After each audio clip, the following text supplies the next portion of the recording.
Mazia Bahari, let's turn to the subject of human rights, which you mentioned at the start. Iran has seen record numbers of executions in recent years, even under the presidency of Hassan Rouhani. In fact, in 2016, according to Human Rights Watch, the Iranians carried out more than 400 executions, second only to China in the world. Does Rouhani, in your view, have the power to stop that stuff? And if so, why didn't he? Or is he actually fine with it? Actually, he's not someone who's bothered by this level of executions.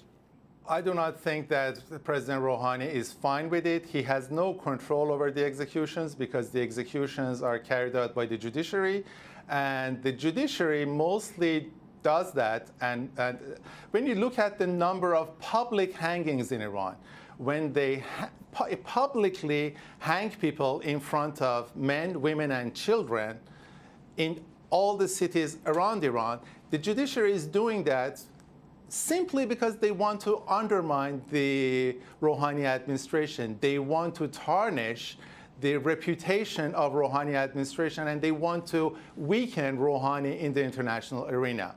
So President Rouhani, as the president of Iran, is responsible to warn other branches of power about the constitution. Let me talk. Hold on, what is absurd is killing people publicly, in front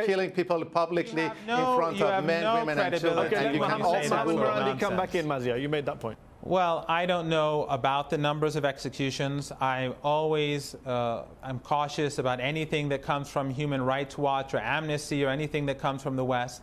But the overwhelming number of executions in Iran are drug dealers, and it is murder and rape. And the narrative that your guest promotes is absolute nonsense.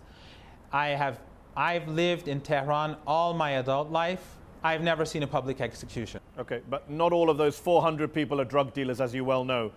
Almost all of the overwhelming majority are, as I said, the rest are murder and rape. No one has been executed in Iran for their beliefs. Is it also a fact that Iranian courts sentenced 4 journalists to prison terms ranging from 5 to 10 years? All of them were supporters of Rouhani, wrote for reformist papers, but they were sentenced on national security charges. That was not an attack on Rouhani by the judiciary? If